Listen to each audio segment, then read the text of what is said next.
एक बुजुर्ग व्यक्ति जो कि 15 साल से विदेश में रहकर काम कर रहा है और अच्छा खासा रुपये पैसा उसने कमा लिया है। वह 15 साल बाद विदेश से वापस इंडिया लौटता है और जैसे ही अपने घर पहुंचता है तो उसे एक ऐसी खबर सुनने को मिलती है जिसे सुनने के बाद उसके पैरों तले से जमीन खिसक जाती है। दरअसल घर पर उसका बड़ा बेटा और उसकी पत्नी थी और वह अपने पिता को बताता है कि मेरा छोटा भाई और माँ की तो एक एक्सीडेंट में मौत हो गई और उसको तो काफ़ी दिन हो चुके हैं। यह खबर सुनने के बाद वह काफ़ी ज़्यादा उदास हो जाता है और मायूसी की हालत में इधर उधर घूमने लगता है। घूमता घूमता वह एक रोड किनारे मैगी बनाने वाले के पास पहुंच जाता है, जिस लड़के की उम्र लगभग 17 साल रही होगी और वह लोगों को मैगी बनाकर खिला रहा था। जैसे वह व्यक्ति मैगी को देखता है तो देखने के बाद उसे ज्ञात होने लगता है कि मेरी पत्नी भी कभी कभार मुझे मैगी बनाकर खिलाया करती थी और बहुत ही अच्छा स्वाद था उन मैगियों का। तो इसी वजह से जो वह व्यक्ति होता है वह उस दुकान पर जाकर अपने लिए मैगी बनवा लेता है और जैसे ही पहला निवाला उसके मुंह में जाता है तो उसे लगने लगता है कि ये वही स्वाद है जो मेरी पत्नी मुझे मैगी बनाकर खिलाया करती थी। कौन था वह बुजुर्ग व्यक्ति और क्या सच में ही ये उसकी पत्नी के हाथ की मैगी थी? अगर पत्नी के हाथ की मैगी थी तो उसकी पत्नी कहाँ थी? पूरी सच्चाई के बारे में जानने के लिए वीडियो को अंत तक जरूर देखें। हिमाचल प्रदेश के अंदर एक व्यक्ति अपने परिवार के साथ रहा करता है। परिवार के अंदर माता पिता हैं और 2 उनके बच्चे हैं। बड़ा लड़का काफ़ी ज़्यादा जवान है और छोटे और बड़े भाई में काफ़ी ज़्यादा डिफरेंट है। यानी कि जो बड़ा भाई है वह फिलहाल 15 साल का है और छोटा भाई 5 साल का है। सभी लोग हंसी खुशी जीवन व्यतीत कर रहे थे क्योंकि जो पिता धर्मपाल थे उनकी अच्छी खासी इनकम थी, वह एक कंपनी में नौकरी किया करते थे। लेकिन धीरे धीरे समय बीतता है और समय के साथ साथ अचानक से जो उसकी पत्नी होती है यानी कि धर्मपाल की जो पत्नी गंगा होती है उसको लकवा मार जाता है और लकवे के कारण धर्मपाल को उसके इलाज में ढेर सारे रुपए पैसे इधर उधर से कर्ज लेकर देने पड़ते हैं। जब धर्मपाल अपनी पत्नी के इलाज के लिए ढेर सारे रुपए पैसे इधर उधर से उठाता है तो उसके बाद उसे इस कर्ज से डर लगने लगता है और वह सोचता है कि मेरी तनख्वाह तो इतनी है जिससे घर का गुजारा हुआ करता है और आगे समय कैसे व्यतीत होगा। वह अब इस बात को सोच सोचकर काफी ज्यादा परेशान रहता है और परेशानी के चलते अचानक से उसे पता चलता है कि जिस कंपनी में वो काम किया करता है उसकी एक ब्रांच विदेश के अंदर खुली है और वहां पर जो काम करेगा उसे ढेर सारे रुपए पैसे मिलेंगे। और यह बात सुनकर जो धर्मपाल होता है वह बड़ा ही खुश होता है क्योंकि अगर वह ज्यादा पैसे कमाएगा तो उनका कर्ज भी उतर जाएगा और वो और भी अच्छी लाइफ जी सकते हैं। इसी बात को सोचकर वह अपने घर आता है और घर जैसे ही शाम के समय वो अपनी पत्नी और बच्चों के साथ बैठा हुआ था तो उसी दौरान ये बात अपने परिवार वालों को बताता है। जैसे उसकी पत्नी गंगा इस बात को सुनती है कि ये विदेश जाने के लिए बोल रहे हैं तो वो एकदम से मना कर देती है क्योंकि ये बात थोड़ी पुरानी है और उस समय पे लोगों को बाहर जाना बिल्कुल भी अच्छा नहीं लगा करता था। जो परिजन हुआ करते थे वो रोक लिया करते थे और कहा करते थे कि यहीं पे समय व्यतीत कर लेंगे। लेकिन धर्मपाल अपनी पत्नी को समझाता है, कहता है कि देखो तुम्हारे इलाज में काफी सारे रुपए पैसे खर्च हो गए हैं और ऊपर से बच्चे भी बड़े हो रहे हैं,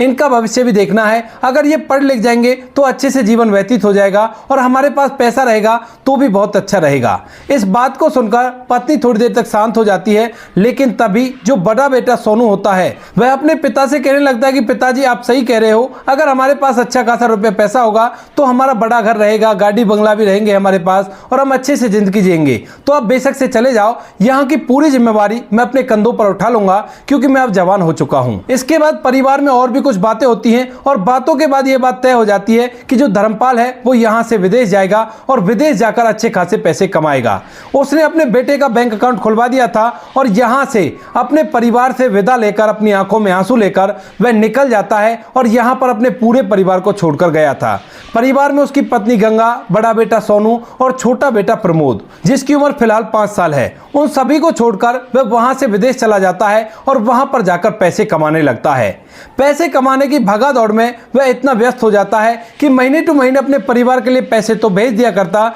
लेकिन कभी भी उसने अपने परिवार की खास खबर लेने की कोशिश नहीं की थी क्योंकि उस टाइम पर मोबाइल फोन की जो कॉल होती हैं वो अंतर्राष्ट्रीय बहुत ही ज़्यादा महंगी हुआ करती थी और वह नहीं चाहता था कि मेरे पैसे किसी भी वजह से बर्बाद हों। तो इसी वजह से वह उसमें से जो पैसे वह कमाया करता था कुछ पैसों को अपने बड़े बेटे के अकाउंट में भेज दिया करता और बड़ा बेटा यहाँ पर धीरे धीरे उस कर्जे को निपटा देता है जो कर्जा उसकी माँ के लिए उन्होंने लिया था। पिता को वहां पर रहते हुए लगभग 5 साल साल बीत जाते हैं और 5 साल के अंदर जो बड़ा बेटा सोनू होता है उसने उस पूरे कर्जे को फारिग कर दिया था, जो कुछ भी कर्जा उसके पिता ने लिया था। लेकिन 5 साल बाद जो उसकी मां गंगा होती है वह उसके लिए यानी कि बड़े बेटे सोनू के लिए रिश्ता ढूंढने लगती है और कहती है कि बेटा अब तू शादी के योग हो गया है और अब तेरी शादी कर देनी चाहिए, क्योंकि ज्यादा उम्र होने के बाद फिर अच्छा नहीं है कि बाद में शादी हो। इसी वजह से जो मां गंगा होती है वो बेटे के लिए इधर उधर लड़की ढूंढती है और लड़की ढूंढने के बाद मां का फर्ज निभाते हुए अपने बेटे की शादी कर देती है। पिता से उनकी बात हो गई थी क्योंकि वो कभी कभार कॉल किया करते और घर वालों से बात किया करते। जैसे ही पिता से उसकी बात हो जाती है तो पिता भी कह देता है कि ठीक है बेटा, अगर ऐसी बात है तो तू अपनी शादी कर ले, मैं और भी ज़्यादा पैसे यहाँ से भेज दूंगा। पिता वहाँ से और भी ज़्यादा पैसे भेज देता है लेकिन खुद अपने बेटे की शादी में नहीं आ पाता है। धीरे धीरे समय बीतता है और समय के बाद जैसे ही बड़े बेटे सोनू की शादी होती है तो उसके बाद वह अपनी माँ और अपने छोटे भाई से न जाने किस तरह से नफरत करने लगता है, क्योंकि जो उसकी पत्नी होती है वह उसे उल्टा सीधा उनके खिलाफ भड़काने लगती है। और जब मालकी उसे अपने पति के हाथ में दिखाई देती है तो वह सोचने लगती है कि इन पैसों को हम इन दोनों पर क्यों खर्च करें, जब पिता यहां पर देखने वाला ही नहीं है। तो अपने पति से कहकर इन लोगों को धक्के देकर यहां से निकलवा देती हूं और वहां से पैसा आता रहेगा और हम लोग अपने जीवन को आराम से व्यतीत करते रहेंगे। यही भावना वह सोनू के अंदर भर देती है और सोनू भी इन बातों को मान जाता है। इसके बाद जैसे उसकी शादी को 6 महीने बीतते हैं तो उसके बाद जो बड़ा बेटा सोनू होता है वह अपने पिता के बारे में एक गलत खबर अपनी माँ और अपने छोटे भाई को दे देता है और कहता है कि पिताजी की तो ना जाने ना तो कॉल आ रही है और ना ही उनके दिए हुए पैसे अकाउंट के अंदर आ रहे हैं। अब यह बात सुनकर माँ को बड़ी चिंता होती है और उसके बाद वह अपने बेटे से अपने पिता को कॉल मिलाने के लिए कहती है कि बेटा जाओ फलानी जगह और वहां से अपने पिता को बात करो और देखो कि वो कहाँ है। लेकिन बेटा कह देता है कि माँ मैंने पूरी कोशिश कर ली है लेकिन उनका कोई भी जवाब नहीं आ रहा है। वहां पर जो भी फोन को उठाया करता है वो कह देता है कि वो तो गायब हो चुके हैं और उनके बारे में कोई भी खबर खास नहीं है। यानी कि सीधा सीधा मतलब ये था कि सोनू अपनी माँ और अपने छोटे भाई को यह विश्वास दिला रहा था कि उसके पिता की मौत हो चुकी है और अब वो वापस नहीं आने वाले। इसके बाद जो माँ होती है वह इस बात को सुनकर टूट तो जाती है लेकिन बच्चों के लिए वह इस बात पर धैर्य बनाती है और कहती है कि कोई बात नहीं, अगर तुम्हारे पिता नहीं आ रहे तो मैं तो हूं ना तुम्हारे पास, कैसी भी परेशानी लेने की जरूरत नहीं है। ऐसा ही सोनू चाहता था और सोनू के मुताबिक सब चीज हो गई थी। इसके बाद धीरे धीरे जैसे 2-3 महीने और बीतते हैं तो 2-3 महीने बाद जो सोनू होता है घर में लड़ाई करने लगता है और इस लड़ाई के चलते एक दिन जो सोनू की मां गंगा होती है और उसका छोटा भाई विनोद होता है, उन दोनों को सोनू की पत्नी धक्के देकर घर से बाहर निकालती है। और जब सोनू अपनी आंखों से ये सब कुछ देख रहा था और कुछ भी अपनी पत्नी से नहीं कह रहा था तो मां गंगा अपने बेटे को लेकर बिना कुछ कहे वहां से निकल जाती है और चुपचाप अपनी आंखों में आंसू लेकर उस घर से दूर जाकर रहने लगती है। यहाँ पर जो सोनू था उसके सारे के सारे मंसूबे कामयाब हो गए थे और उसे लग रहा था कि अब सब कुछ मेरा रहेगा और कोई भी कैसी भी दिक्कत नहीं है। यही सोचकर जो सोनू होता है अपनी जिंदगी को आराम से व्यतीत करने लगता है और जब भी कभी उसका पिता कभी कभार उससे फोन किया करता तो वह बहाना लगा दिया करता कि माँ तो फलानी जगह गई है, वो बाद में लौटेगी या फिर वो आपसे बात नहीं कर सकती, ऐसा कुछ बहाना लगाकर उसको टाल दिया करता। धीरे धीरे अब इस बात को कुछ साल और बीत जाते हैं और अब तक जो धर्मपाल होता है उसको विदेश जाए हुए लगभग 15 साल बीत गए थे। 15 साल में उसके रिटायरमेंट का समय आ जाता है और वहां पर वो इससे ज्यादा काम नहीं कर सकता। उसने ढेर सारा रुपए पैसा कमाया था जिसमें से कुछ पैसा तो वो लगातार अपने बीवी बच्चों के पास भेजता आया था, लेकिन कुछ पैसा उसके अकाउंट में सेव था जिसको लेकर वह बड़ी उम्मीदों के साथ इंडिया आता है कि आज 15 साल बाद अपने परिवार को देखूंगा और जब परिवार को पता चलेगा कि मेरे पास इतने पैसे हैं तो वो लोग बड़े ही खुश होंगे। उसके अकाउंट में करोड़ों रुपए पड़े हुए थे और इसके बाद जैसे वो अपने घर आता है तो घर आकर वह देखता है कि घर तो काफी आलीशान बना हुआ है लेकिन उस घर के अंदर उसकी पत्नी और उसका छोटा बेटा नहीं दिखाई दे रहा। इसके बाद जब वह आवाज लगाता है तो उसका बड़ा बेटा सोनू उतर कर आता है और जैसे ही वह अपने पिता को यहाँ पर देखता है तो एकदम अंदर ही अंदर वह परेशान होने लगता है और सोचता है कि ये बुड्ढा यहाँ पर क्यों आ गया, अच्छे से समय बीत रहा था और अब ये यहाँ पर आ गया है तो हमें पैसे कौन देगा। लेकिन फिर भी वह आकर झूठ मूठ का अपने पिता का वेलकम करता है और उसे घर के अंदर बैठाता है। पिता भी जाकर वहां पर बैठ जाता है और जब वह देखता है कि बेटे की शादी हो गई है और उस पर बच्चे भी हैं तो उसके बाद वह उससे पूछने लगता है कि बेटा तुम्हारी माँ और तुम्हारा छोटा भाई नहीं दिखाई दे रहे, तभी जो बेटा सोनू होता है वह अपनी आंखों में आंसू ले आता है झूठ मूठ के और कहने लगता है कि पिताजी, उनकी मौत तो उसी दिन हो गई थी जिस दिन मैंने आपसे बहाना लगाया था कि वो आपसे बात नहीं कर सकते, और उस दिन के बाद कहां पर आपने उनसे बात की है। अब यह बात सुनते ही पिता के पैरों तले से जमीन खिसक जाती है और पिता वहीं पर बैठा फूट फूट कर रोने लगता है, क्योंकि जिन बच्चों के भविष्य के लिए वो इस देश को छोड़कर दूसरे देश में कमा रहा था, वो बच्चे अब इस दुनिया में नहीं है और वह काफी ज्यादा मायूस हो जाता है। जो सोनू होता है उसने अपने पिता से झूठ कह दिया था और उसके बाद जो पिता धर्मपाल होता है वो मायूसी की हालत में उसके पास ही रहने लगता है और धीरे धीरे समय बीतता है। अब तभी एक दिन वह ऐसे ही मायूस होकर शिमला शहर की सड़कों पर घूम रहा था और घूमते घूमते अचानक से उसकी नजर एक मैगी बनाने वाले लड़के पर पड़ती है। जैसे उसे मैगी दिखाई देती है तो उसे अपने वो दिन याद आ जाते हैं जब वो देर रात तक कंपनी का काम किया करता था और रात के समय उसकी पत्नी उसे मैगी बनाकर खिला दिया करती थी जब उसे भूख लगा करती थी। तो मैगी को देखकर उसे अपनी पत्नी की याद आती है और पत्नी की याद के कारण ही वह उस दुकान पर पहुंच जाता है और वहां जाकर मैगी बनवाने लगता है।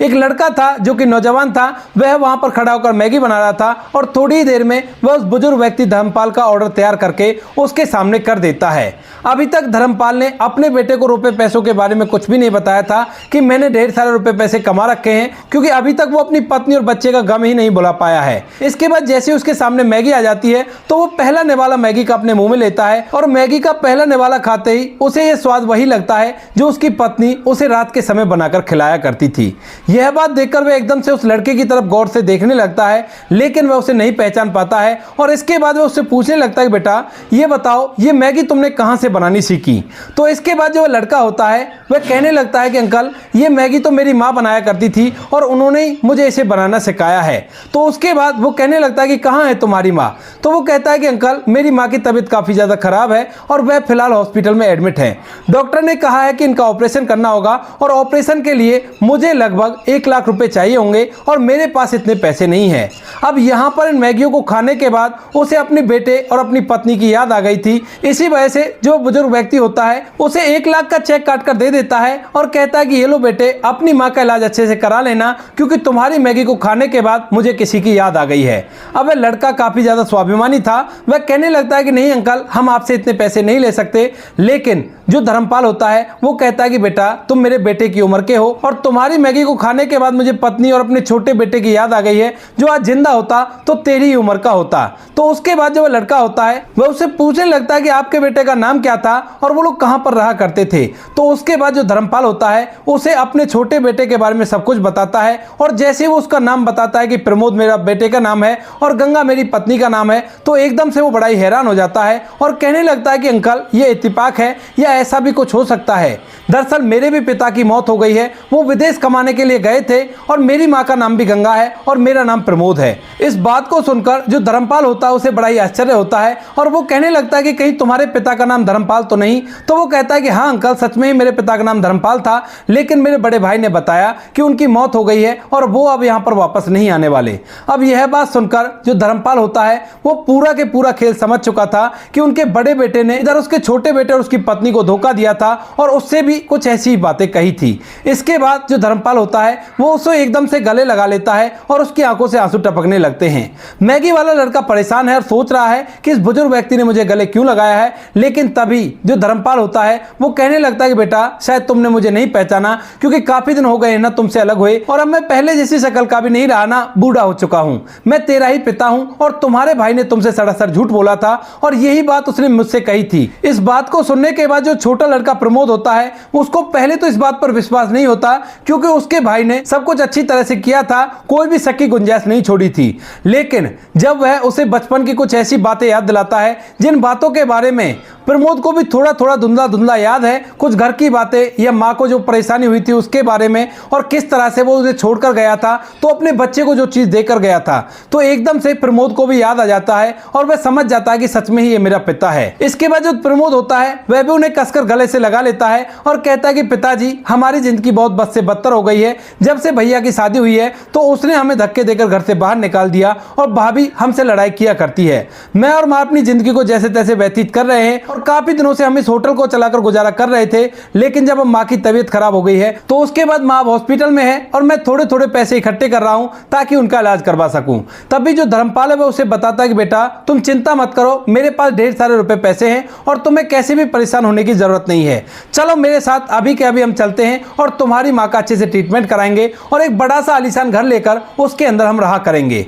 बेटा इस बात को सपना सा समझता है और उसके साथ साथ चलने लगता है। धीरे धीरे वो दोनों बाप बेटे उस हॉस्पिटल में पहुंच जाते हैं और वहां पर जैसे वो अपनी पत्नी गंगा को बिस्तर पर पड़ा हुआ देखता है तो एकदम से अपनी पत्नी के सामने हाथ जोड़कर माफी मांगने लगता है और उसकी आंखों में आंसू आ गए थे। पत्नी ने जैसे अपने पति धर्मपाल को देखा था तो एकदम से वह उसे पहचान गई थी और उसे पूछने लगती है कि तुम यहाँ पर, तो बेटा हमसे ऐसा क्यों कह रहा था। तो उसके बाद जो पति होता है उसको पूरी बात बता देता है और कहता है कि देखो मुझे माफ कर दो, मैं पैसे कमाने की वजह से इतना व्यस्त हो गया कि मैंने तुम लोगों की तरफ बिल्कुल भी गौर नहीं दी, लेकिन अब तुम लोग चिंता मत करो, मैं तुम्हारे जीवन को ऐसे व्यर्थ नहीं होने दूंगा और हम लोग अब एक अच्छी जिंदगी व्यतीत करेंगे। इसके बाद जो धर्मपाल होता है वह अपनी पत्नी का ऑपरेशन कराता है और ऑपरेशन कराने के बाद शिमला के अंदर ही एक आलीशान घर खरीदता है, जिस घर के अंदर वह अपनी पत्नी और बच्चों को रखता है और जितने पैसे वो वहां से कमा कर लाया था उन पैसों से एक बहुत बड़ी कंपनी खोलता है अपने छोटे बेटे के लिए। उसने अपने बड़े बेटे को बेदखल करा दिया था और इस बात की बात उसने अखबार में भी निकलवा दी थी,